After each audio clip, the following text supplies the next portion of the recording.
నమస్కారం ETV news కు స్వాగతం ముఖ్యాంశాలు పోలవరం ప్రాజెక్టు వేగవంతానికి ఏపీ సర్కారు కొత్త ప్రణాళికలు తొలుత కాపర్ డ్యాం పూర్తి చేయాలని నిర్ణయం 2018 జూన్ కల్లా కాల్వలకు నీళ్లు కాళేశ్వరంపై తెలంగాణ ప్రభుత్వానికి చేరిన డీపీఆర్ 80,500 కోట్ల ఖర్చవుతుందని అంచనా కొత్తగా 18 లక్షల ఎకరాల సాగులోకి వస్తాయన్న వ్యాప్కోస్ అల్పపీడన ప్రభావంతో తెలుగు రాష్ట్రాలకు నేడు రేపు వర్ష సూచన వాన తెరిపించిన పల్నాడుకు పొంచి ఉన్న గండం కావేరీ అల్లర్లతో కర్ణాటకకు భారీ నష్టం 25,000 కోట్లు కోల్పోయినట్లు అసోచాం అంచనా పరిస్థితిని చక్కదిద్దాలని కేంద్రానికి వినతి సమాజ్వాదీలో రచ్చకెక్కిన కుటుంబ రాజకీయం కుమారుణ్ణి యూపీ పార్టీ అధ్యక్ష పదవి నుంచి తప్పించిన ములాయం ప్రతిగా బాబాయి శాఖల్లో కోత పెట్టిన అఖిలేష్ రియో పారాలింపిక్స్ లో భారత్ కు మరో స్వర్ణం జావెలిన్ త్రోలో పసిడి గెలుచుకున్న దేవేంద్ర జజారియా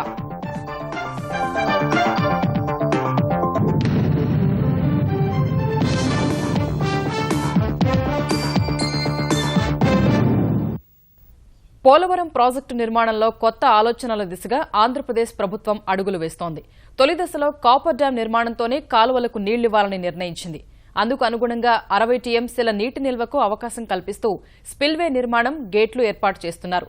పోలవరం తొలి దశగా భావించే ఈ ప్రతిపాదనకు వారంలో పక్కా ప్రణాళిక సిద్దం చేయాలని ముఖ్యమంత్రి చంద్రబాబు ఆదేశించారు.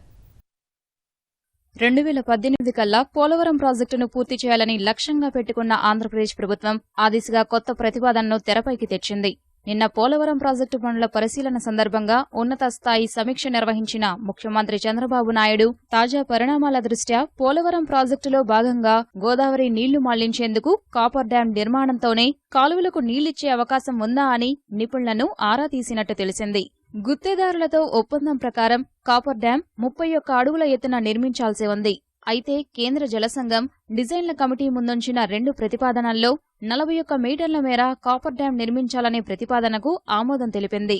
ఇందుకు అనుగుణంగా పోలవరం కాలువలు 35 మీటర్ల వద్ద ప్రారంభం కానున్నాయి. కాపర్ డ్యాం గత ప్రతిపాదిత డిజైన్ ప్రకారం ఆ డ్యాం ఏర్పాటు చేసినా కాలువల్లోకి నీళ్లు తీసుకెళ్లే వెసులుబాటు లేదు. ఇప్పుడు 41 మీటర్లకు పెంచడం వల్ల ఆ డ్యాం వల్ల నిల్వ ఉండే నీటిని గ్రావిటీ ద్వారా కాలువలకు మళ్లించవచ్చు. ఇది జరగాలంటే స్పిల్వే నిర్మాణం పూర్తి చేసి వాటికి గేట్లు ఏర్పాటు చేయాలని సమీక్షలో ఇంజనీర్లు ప్రతిపాదించారు. చంద్రబాబు కూడా వెంటనే స్పిల్వే గేట్ల తయారీ పనులు ప్రారంభించాలని ఆదేశించారు. దీన్నే పోలవరం తొలిదశగా భావిస్తున్న అధికారులు 2018 డిసెంబర్ నాటికి పనులు పూర్తి చేస్తామని చంద్రబాబుకు స్పష్టం చేశారు. డిసెంబర్ వరకు సమయం తీసుకుంటే ఒక పంటకాలం నష్టపోతామని 2018 ఏప్రిల్ చివరికి పూర్తయ్యేలా రీడిజైన్ చేయాలని సూచించిన చంద్రబాబు వారంలో సదరు ప్రణాళికతో విజయవాడ రావాలని అధికారులను ఆదేశించినట్టు తెలిసింది. తాజా ప్రతిపాదనకనుగుణంగా ఇప్పటి నుంచే పునరావాస పనులు చేపట్టాలని ముఖ్యమంత్రి అధికారులకు సూచించారు. కాపర్ డ్యాం ఎత్తు 41 మీటర్లకు పెంచడం వల్ల 60 టీఎంసీల వరకు నీటి నిల్వ సామర్థ్యం ఉంటుందని నిపుణులు అంచనా వేస్తున్నారు. నిర్మాణ పనులు 2 దశలుగా విభజించుకోవడం వల్ల సులభమవడంతో పాటు ఆర్థిక భారమూ తగ్గుతుందని అభిప్రాయపడుతున్నారు. 45.72 మీటర్ల ఎత్తులో నిర్మించే పోలవరం ప్రధాన డ్యాం భూసేకరణ పునరావాసానికి 20,000 కోట్లు ఖర్చయితే 41 మీటర్ల ఎత్తులో కాపర్ డ్యాం నిర్మాణానికి 7,000 కోట్లు సరిపోతాయని అంచనా వేస్తున్నారు. ప్రధాన డ్యాం పనులు కూడా కలిపితే 13,000 కోట్ల రూపాయలతోనే తొలిదశ కొలిక్కి వస్తుందని భావిస్తున్నారు. ఈ స్థాయిలో కేంద్ర నిధులు రాబట్టడం, ఖర్చు చేయడం పెద్ద కష్టం కాకపోవచ్చని అభిప్రాయపడుతున్నారు. తెలంగాణ ప్రభుత్వం ప్రతిష్టాత్మకంగా చేపట్టిన కాళేశ్వరం ఎత్తిపోతల పథకం సమగ్ర ప్రాజెక్టు నివేదిక డీపీఆర్ సిద్దమైంది.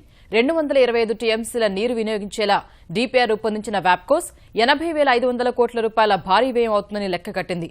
18,25,000 ఎకరాల కొత్త ఆయకట్టుతో పాటు మరో 18 లక్షల ఎకరాల పాత ఆయకట్టుకు నీరందించేలా నివేదిక రూపొందించారు.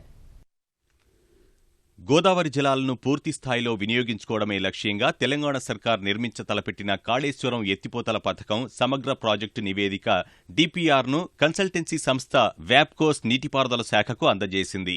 కేంద్ర జలసంఘం నివేదిక ప్రకారం తుమ్మిడిహట్టి వద్ద 90 రోజుల్లో 100, 150 రోజుల్లో 130 టీఎంసీలు మళ్లించడానికి వీలవుతుందని, ఎగువ రాష్ట్రం తన కేటాయింపులను పూర్తిగా వినియోగించుకుంటే 67 టీఎంసీలకు పడిపోతుందని నివేదికలో పేర్కొంది.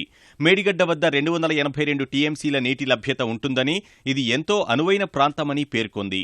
తుమ్మిడిహట్టి వద్ద 152 మీటర్ల పూర్తిస్థాయి నీటిమట్టంతో బ్యారేజ్ నిర్మిస్తే మహారాష్ట్రలో 85% ముంపు ఉంటుందని, అదే మేడిగడ్డ వద్దైతే 77% ముంపు, తెలంగాణలో 23% మహారాష్ట్రలో ఉంటుందని వెల్లడించింది.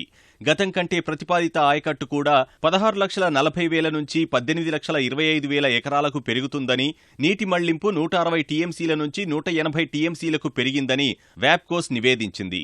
కాళేశ్వరం ప్రాజెక్టు నిర్మాణానికి 80,500 కోట్లు ఖర్చవుతుందని అంచనా వేసిన వ్యాప్కోస్ ఇందులో 80% వ్యయం తొలి 3 ఏళ్లలో, మిగతా 20% 4-5 ఏళ్లలో గుత్తేదారులకు చెల్లించాలని పేర్కొంది. ప్రాజెక్టు భూసేకరణకే 8,600 కోట్లు ఖర్చవుతుందని, కేంద్ర జలసంఘం మార్గదర్శకాల ప్రకారం ఈ పథకం కింద రూపాయి ఖర్చు పెడితే ₹1.55 ప్రయోజనమని తెలిపింది. ఈ ప్రాజెక్టు విద్యుత్ కోసం ఏడాదికి 4,067 కోట్లు ఖర్చవుతుందని పేర్కొంది. మొత్తంగా ఏటా 13,923 కోట్లు ఖర్చు పెడితే 21,648 కోట్ల మేర ప్రయోజనం కలుగుతుందని వ్యాప్కోస్ విశ్లేషించింది. కాళేశ్వరం ఎత్తిపోతల ద్వారా రోజుకు 2 టీఎంసీల చొప్పున 180 టీఎంసీల నీటిని ఎల్లంపల్లికి మళ్లిస్తారు. ఎల్లంపల్లి నుంచి మిడ్మానేర్కు తరలించి ఆదిలాబాద్, కరీంనగర్, మెదక్, నల్గొండ, నిజామాబాద్, రంగారెడ్డి జిల్లాల్లో 18,25,000 ఎకరాల ఆయకట్టుకు సాగునీరు అందిస్తారు. రబీలో మరో 5.5 లక్షల ఎకరాలను ప్రతిపాదించారు. ఎస్ఆర్ఎస్పీ మొదటి, రెండో దశ వరద కాలువ, నిజాంసాగర్, సింగూర్ కింద ఉన్న ఆయకట్టు స్థిరీకరణకు 34.5 టీఎంసీలు కలిపి మొత్తం ఆయకట్టు అవసరాలకు 170 టీఎంసీలుగా వ్యాప్కోస్ డిపిఆర్లో పేర్కొంది. గ్రేటర్ హైదరాబాద్ తాగునీరు, పారిశ్రామిక అవసరాలు, మార్గమధ్యంలో గ్రామాలకు తాగునీటి కోసము ఈ పథకం ఉపయోగపడుతుంది. అమరావతి కేంద్రంగా నవ్యాంధ్ర పరిపాలనకు సంకల్పించిన తాత్కాలిక సచివాలయ నిర్మాణం దాదాపు పూర్తయింది. శాసనసభ భవనం, ముఖ్యమంత్రి ఛాంబర్ మినహా 5 బ్లాకులు అన్ని హంగులతో సిద్దమైనట్లు ఆంధ్రప్రదేశ్ మంత్రులు నారాయణ, రావెల కిషోర్ బాబు తెలిపారు. ఇప్పటికే కార్యాలయ ప్రవేశం చేసిన మంత్రుల్లో ఆర్థిక మంత్రి విధులు కూడా నిర్వర్తిస్తుండగా పౌర సరఫరాల శాఖ మంత్రి పరిటాల సునీత ఇవాళ నూతన కార్యాలయంలోకి అడుగుపెట్టనున్నారు. భవన నిర్మాణాలు కొలిక్కి రావడంతో రాకపోకలకు వీలుగా 8 ప్రధాన మార్గాల నిర్మాణాన్ని ప్రారంభించనున్నారు. శుక్రవారం నుంచి 8 గ్రామాలకు లాటరీ ద్వారా ప్లాట్లు కేటాయించనున్నారు. 5 బిల్డింగ్లు దాదాపు పూర్తయిపోయినాయి. అసెంబ్లీ ఒకటి అక్టోబర్ ఎండింగ్ పూర్తయ్యేటట్టుగా షెడ్యూల్ చేయబడింది. సీఎం గారి ఫ్లోర్ కూడా ఈ నెలాఖరాకి అది పూర్తవుతుంది. రాబోయే 1 వీక్ లో అందరు మంత్రులు ఇక్కడి నుంచే పరిపాలన సాగించబడుతుంది. ఈ 49 ఎకరాల్లో అంటే వీలైనంత ఎక్కువ ఏరియా గ్రీనరీ ఉండేటట్టుగా దీన్ని డిజైన్ చేశారు. దీనికి అంత అర్జెంట్ ఏం కాదు కాబట్టి పరిపాలన లాగా 3 months లో యాక్చువల్ గా కంప్లీట్ చేయబడుతుంది. విశాఖలో నేటి నుంచి 3 రోజుల పాటు జరగనున్న బ్రిక్స్ పట్టణీకరణ సదస్సును ముఖ్యమంత్రి చంద్రబాబు నాయుడు, కేంద్ర పట్టణాభివృద్ది శాఖ మంత్రి వెంకయ్యనాయుడు ప్రారంభించనున్నారు. సుమారు 400 మంది విదేశీ రాయబారి స్థాయి ప్రతినిధులు హాజరయ్యే సదస్సులో పట్టణీకరణ, పెట్టుబడులు, నూతన నగర నిర్మాణం, సవాళ్లు, ఉత్పాదకత, పట్టణ ఆర్థిక విధానం, ఉపాధి అవకాశాలపై చర్చించనున్నారు. సదస్సును ప్రతిష్టాత్మకంగా తీసుకున్న విశాఖ యంత్రాంగం నగరాన్ని విద్యుత్ దీపాలతో అలంకరించింది. అపశృతి కానీ రోడ్డు పడి కానీ లేకుండా అన్ని ఏర్పాట్లు బాగా ఉండాలనే ఉద్దేశంతో ఈ అన్ని జాగ్రత్తలు కూడా తీసుకోవడం జరిగింది. గౌరవ ముఖ్యమంత్రి గారితో పాటు కేంద్ర పట్టణాభివృద్ధి శాఖ మంత్రిగా ఉన్న వెంకయ్యనాయుడు గారు కూడా వీటితో పాటు రాష్ట్ర మంత్రులు, అలాగే నీతి ఆయోగ్ వైస్ చైర్మన్, ఇతర పెద్దలందరూ కూడా దీంట్లో పాల్గొంటారు. తెలంగాణలో జిల్లాలు, డివిజన్లు, మండలాల పునర్వ్యవస్థీకరణ ముసాయిదాపై అభ్యంతరాలు, సూచనలు వెల్లువెత్తున్నాయి. ఆన్లైన్ ద్వారా ఇప్పటివరకు 53,000కు పైన అభ్యంతరాలు, సూచనలు ఆన్లైన్ ద్వారా అందగా నేరుగా కూడా పలు విజ్ఞప్తులు వచ్చాయి. ఆన్లైన్ ద్వారా వచ్చిన వాటిలో అత్యధికంగా యాదాద్రి జిల్లాకు సంబంధించి ఉన్నాయి. యాదాద్రి జిల్లాపై ఏకంగా 10,000కు పైగా అభ్యంతరాలు, సూచనలు అందాయి. జనగాంను జిల్లా చేయాలని అభ్యంతరాలు భారీగా వచ్చినట్లు సమాచారం. 8,000కు పైగా అభ్యంతరాలు, సూచనలు వనపర్తి జిల్లాపై అందాయి. గద్వాల జిల్లా కోరుతూ పలువురు వినతులు చేసినట్లు సమాచారం. హన్మకొండ జిల్లా ఏర్పాటుకు సంబంధించి 2,000కు పైగా అభ్యంతరాలు, సూచనలు వచ్చాయి. అన్నింటికంటే అత్యధికంగా ప్రతిపాదిత జిల్లాలోని రెవెన్యూ డివిజన్లకు సంబంధించినవి అందాయి. ఇక్కడ కోరుట్ల డివిజన్ ఏర్పాటు చేయాలని కోరుతూ భారీగా విజ్ఞప్తులు వచ్చినట్లు సమాచారం. తెలంగాణ యువతలో నైపుణ్యాన్ని పెంచి ఉద్యోగ ఉపాధి అవకాశాలు కల్పించేందుకు తెలంగాణ జాగృతి కృషి చేస్తుందని ఆ సంస్థ అధ్యక్షురాలు కవిత తెలిపారు. ఇందుకోసం రాష్ట్రంలో 14 నైపుణ్య శిక్షణా కేంద్రాలు ఏర్పాటు చేస్తామన్న కవిత ఈ మేరకు హైదరాబాద్ ఫ్యాప్సీ భవన్లో తెలంగాణ పారిశ్రామికవేత్తల సమాఖ్యతో అవగాహన ఒప్పందం కుదుర్చుకున్నారు. సో తెలంగాణ జాగృతిలో ఉన్నటువంటి సెంటర్స్ అన్నీ కూడా నేషనల్ గవర్నమెంట్ అప్రూవ్ చేసినటువంటి సెంటర్సే. సో రేపటి నాడు మీరు తీసుకునే ఎంప్లాయీస్ కూడా they would have been certified by the central government. They all have a skill card. కాబట్టి మీకు ఒక క్వాలిటీ వర్క్ ఫోర్స్ వస్తుంది. తెలంగాణ యువతకు మంచి ఉద్యోగ ఉపాధి అవకాశాలు వస్తాయని చెప్పి భావిస్తూ మరి ఇవాళ MOU జాగృతి మీద నమ్మకంతో మీరు చేసుకున్నందుకు మీకు మనస్ఫూర్తిగా నేను ధన్యవాదాలు తెలియజేస్తా ఉన్నాను. కావేరీ కార్చిచ్చుతో రేగిన అల్లర్లతో కర్ణాటకలో భారీగా ఆస్తి నష్టం సంభవించింది. అల్లర్ల కారణంగా రాజధాని బెంగళూరులోని ప్రధాన ఐటీ కార్యాలయాలతో పాటు వ్యాపార వాణిజ్య సముదాయాలు మూతపడటం, రవాణా స్తంభించడం వల్ల దాదాపు 22,000 నుంచి 25,000 కోట్ల మేర నష్టం వాటిల్లిందని భారత వాణిజ్య పరిశ్రమల సమాఖ్య అసోచాం అంచనా వేసింది. ఐటీతో పాటు పర్యాటకానికి అల్లర్ల సెగ తగిలినట్లు అసోచాం ప్రధాన కార్యదర్శి డిఎస్ రావత్ తెలిపారు. కొందరు బెంగళూరుకు ముందుగా బుక్ చేసుకున్న విమాన టికెట్లు రద్దు చేసుకున్నట్లు వెల్లడించారు. 1,000 కోట్ల ఆర్థిక నష్టంతో పాటు భారత సిలికాన్ వ్యాలీగా బెంగళూరు నగరానికున్న పేరు ప్రతిష్టలు దెబ్బతిన్నాయని రావత్ విచారం వ్యక్తం చేశారు. పెట్టుబడుల చిరునామాగా ఉందనే అభిప్రాయానికి గండిపడిందన్న అసోచాం కేంద్ర ప్రభుత్వం జోక్యం చేసుకుని 2 రాష్ట్రాల్లో శాంతి నెలకొల్పాలని కోరింది. బంగాళాఖాతంలో ఏర్పడిన అల్పపీడన ప్రభావంతో తెలుగు రాష్ట్రాల్లో ఇవాళ రేపు వర్షాలు కురుస్తాయని వాతావరణ శాఖ హెచ్చరించింది. అర్ధరాత్రి హైదరాబాద్లోని పలు ప్రాంతాల్లో వర్షం కురియగా 2 రోజుల పాటు లోతట్టు ప్రాంతాల ప్రజలు అప్రమత్తంగా ఉండాలని జీహెచ్ఎంసీ సూచించింది. అటు గుంటూరు జిల్లా పల్నాడు ప్రాంతంలో బీభత్సం సృష్టించిన వర్షం కాస్త తెరిపించింది. గురుజాల దండి ఉధృతికి జలమైన కాలనీల్లో పునరావాస చర్యలు చేపట్టారు. నడికుడి మాచర్ల మార్గంలో కొట్టుకుపోయిన రైల్వే ట్రాక్ పునరుద్దరణ పనులను యుద్ద ప్రాతిపదికన చేపట్టారు. భారీ వర్షంతో జనజీవనానికి ఇబ్బంది కలిగినా 20 రోజులకు సరిపడా పంటలకు కరువు తీరిందని అన్నదాతలు హర్షం వ్యక్తం చేస్తున్నారు.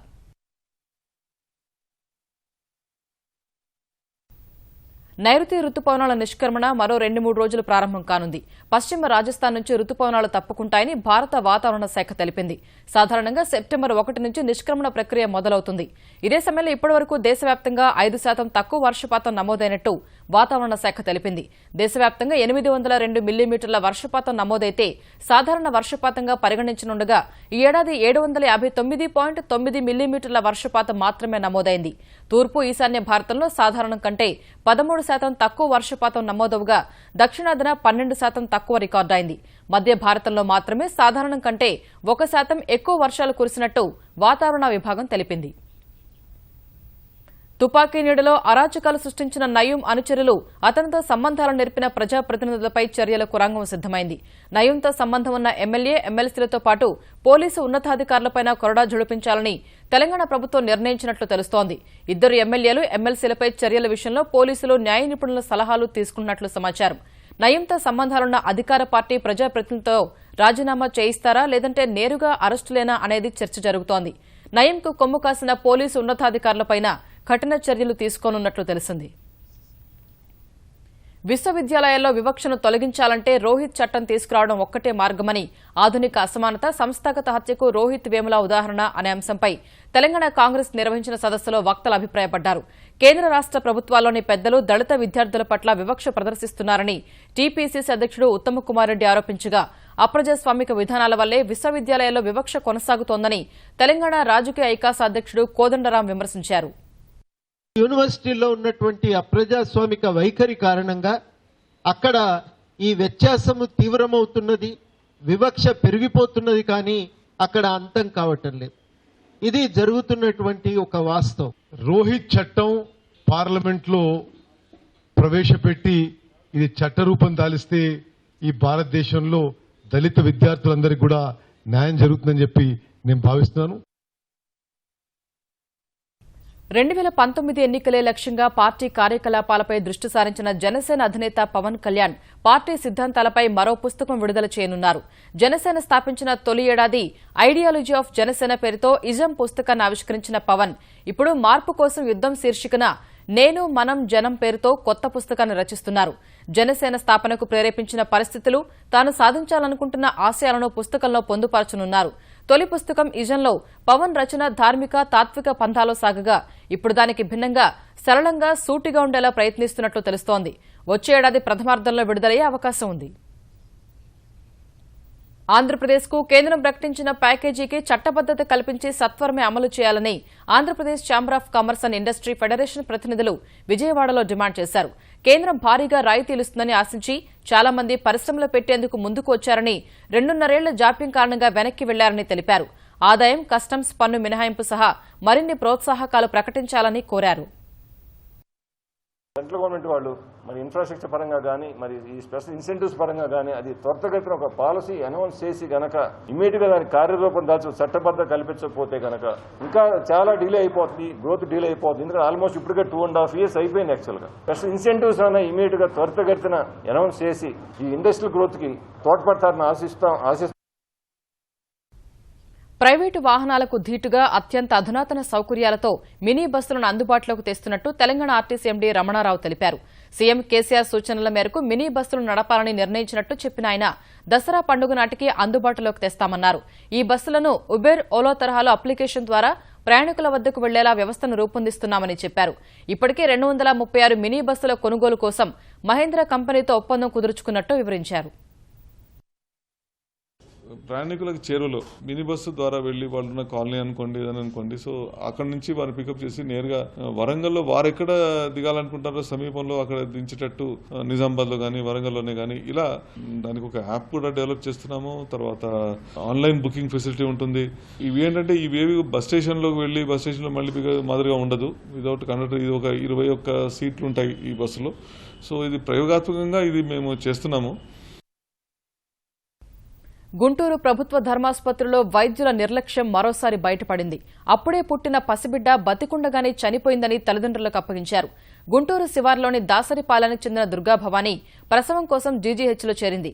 ఆమెకు పరీక్షలు నిర్వహించిన వైద్యులు తల్లి బిడ్డల్లో ఎవరో ఒకరే బతికే అవకాశం ఉందని చెప్పారు. ప్రసవం జరగగానే పేగు కూడా కోయకుండానే బిడ్డ చనిపోయాడంటూ తండ్రికిచ్చి గేట్ పాస్ ఇచ్చి బయటికి పంపారు. దుర్గాభవాని కుటుంబం ఇంటికి చేరుకున్న గంట తర్వాత బిడ్డలో కదలికలు గమనించి మళ్లీ ఆసుపత్రికి తీసుకెళ్లారు. మొదట పట్టించుకుని వైద్యులు బంధువుల ఆందోళన తర్వాత పరీక్షలు నిర్వహించి ఐసీయూలో ఉంచారు. ఈ వ్యవహారంపై బాధితులు తీవ్ర ఆవేదన వ్యక్తం చేశారు. విజయవాడ భవానీపురానికి చెందిన అన్వేష్ అనే యువకుడు బ్రెయిన్ డెడ్ కావడంతో అతని అవయవాలు దానం చేసి గొప్ప మనసు చాటుకున్నారు అతని తల్లిదండ్రులు. గత నెలలో ఇంటి వద్ద అస్వస్థతకు గురైన అన్వేష్ ను విజయవాడలోని ఓ ప్రైవేట్ ఆసుపత్రికి తరలించి శస్త్రచికిత్స చేయించారు. అప్పటికీ కోలుకోనందున రెండోసారి శస్త్రచికిత్స నిర్వహించారు. ఆ తర్వాత పూర్తిగా కోమాలోకి వెళ్లిన అతడిని వైద్యులు బ్రెయిన్ డెడ్ గా ప్రకటించగా అన్వేష్ తల్లిదండ్రులను జీవన్దాన్ సంస్థ సంప్రదించి అవయవ దానానికి ఒప్పించింది. గుంటూరులోని మణిపాల్ ఆసుపత్రికి తరలించి అతని ఊపిరితిత్తులు, మూత్రపిండాలు సేకరించి మరో 3 అమర్చేందుకు ఏర్పాట్లు చేసింది. జీవన్దాన్ వాళ్ళు మణిపాల్ హాస్పిటల్ షిఫ్ట్ చేశారు. బికాస్ ఇక్కడ లైసెన్స్ ఉన్నందువల్ల ఆర్గన్స్ రిట్రీవ్ చేయడానికి. లివరు, కిడ్నీ మణిపాల్ హాస్పిటల్కి అలాట్ అయింది. ఇంకో కిడ్నీ అరుణ్ కిడ్నీ సెంటర్కి అలాట్ అయింది. హార్ట్ తరలించే అవకాశం ఉంది. ఫోర్టిస్ చెన్నైకి అవకాశం ఉంది.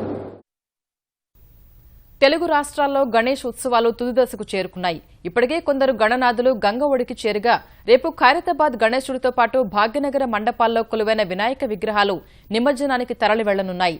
ట్యాంక్ బండ్కు ఊరేగింపుగా అర్ధరాత్రి వరకు విగ్రహాలు తరలిరాగా రద్దీ నియంత్రణకు హైదరాబాద్ నలుమూలల చెరువుల వద్ద నిమజ్జనానికి ఏర్పాట్లు చేశారు. మల్కాజ్గిరిలో మహిళలు, చిన్నారులు నృత్యాలు చేస్తూ షామీర్పేట చెరువులో నిమజ్జనం చేశారు.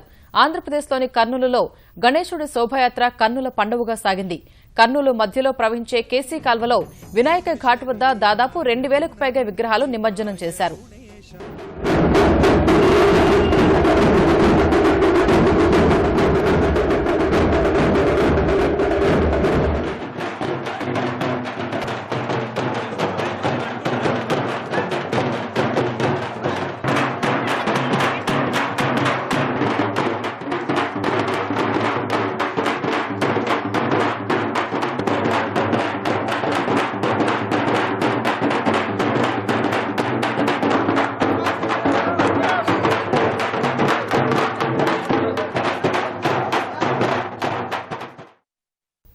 వచ్చే ఏడాదిలో ఎన్నికలు ఎదుర్కోవాల్సిన ఉత్తరప్రదేశ్ అధికార సమాజ్వాదీ పార్టీలో ఆధిపత్య పోరు రచ్చకెక్కింది. ములాయం, అఖిలేష్ మధ్య ప్రచండ యుద్దం బహిర్గతమైంది. అవినీతికి పాల్పడుతున్నారనే కారణంతో ములాయం సోదరుడు శివపాల్ యాదవ్ అనుచరులు గాయత్రి ప్రజాపతి, రాజ్ కిషోర్ సింగ్లను ముఖ్యమంత్రి అఖిలేష్ మంత్రివర్గం నుంచి తప్పించారు. శివపాల్కు అత్యంత సన్నిహితుడైన ప్రభుత్వ ప్రధాన కార్యదర్శి దీపక్ సింఘాల్కు స్థానచలనం కలిగించారు. దీనిపై ఆగ్రహించిన ములాయం ఏకంగా అఖిలేష్ను ఉత్తరప్రదేశ్ పార్టీ అధ్యక్ష బాధ్యతల నుంచి తప్పించి తన సోదరుడు శివపాల్ యాదవ్కు పగ్గాలు అప్పగించారు. తండ్రి రాజకీయ ఎత్తుకు పై ఎత్తు వేసిన అఖిలేష్ తన బాబాయ్ అయిన శివపాల్ యాదవ్ శాఖల్లో కోత పెట్టారు. శివపాల్ చేతిలోని కీలకమైన పీడబ్ల్యూడీ, రెవెన్యూ, నీటిపారుదల శాఖలను అఖిలేష్ వెనక్కి తీసేసుకున్నారు. అఖిలేష్పై గుర్రుగా ఉన్న శివపాల్ మంత్రి పదవికి నేడు రాజీనామా చేసే యోచనలో ఉన్నట్టు ఆయన సన్నిహితులు తెలిపారు. ఈ నెల 17న 66వ పడిలోకి అడుగుపెడుతున్న ప్రధానమంత్రి నరేంద్ర మోదీ తన జన్మదినాన్ని సొంత రాష్ట్రం గుజరాత్లో ప్రజల మధ్య జరుపుకోనున్నారు. తొలుత అహ్మదాబాద్లో తల్లి హీరాబా ఆశీర్వాదం తీసుకుని ఆ తర్వాత ఇతర కుటుంబ సభ్యుల్ని కలుస్తారని గుజరాత్ భాజపా అధికార ప్రతినిధి భరత్ పాండ్యా తెలిపారు. అనంతరం గిరిజన జిల్లా దాహోద్లో నీటిపారుదల ప్రాజెక్టును ప్రారంభించనున్న మోదీ మధ్యాహ్నం నవసౌరిలో దివ్యాంగులకు ఉపకరణాలను బహూకరిస్తారు. నెల రోజుల వ్యవధిలో గుజరాత్లో మోదీ మూడోసారి పర్యటించనున్నారు. ఇండోనేషియాలో ఓ విమానానికి త్రుటిలో ప్రమాదం తప్పింది. పాపువాలోని వామెనా విమానాశ్రయంలో దిగిన విమానం వెంటనే రన్వేపైకి జారిపోయింది. దిగే సమయంలో తెరుచుకోవాల్సిన విమానం చక్రాలు సకాలంలో తెరుచుకోని పరిస్థితిలో విమానం రన్వేపైకి జారుకుంటూ దాదాపు 2 కిలోమీటర్లు దూసుకెళ్లింది. చివరకు విమానం ఒకచోట నిలిచిపోగా అందులో ఉన్నవారంతా ఊపిరి పీల్చుకున్నారు.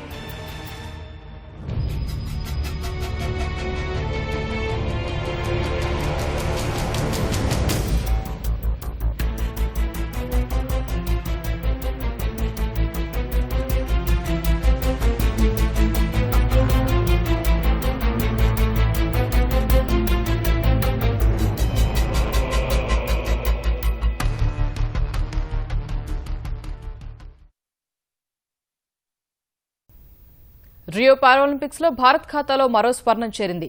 జావెలిన్ త్రో F46 విభాగంలో దేవేంద్ర జజారియా చరిత్ర సృష్టించాడు.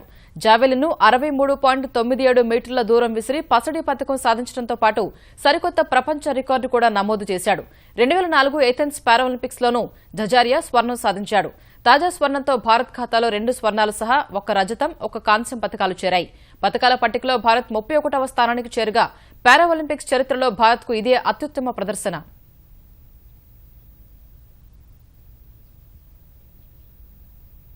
ఈటీవీ న్యూస్ సమాప్తం. నమస్కారం.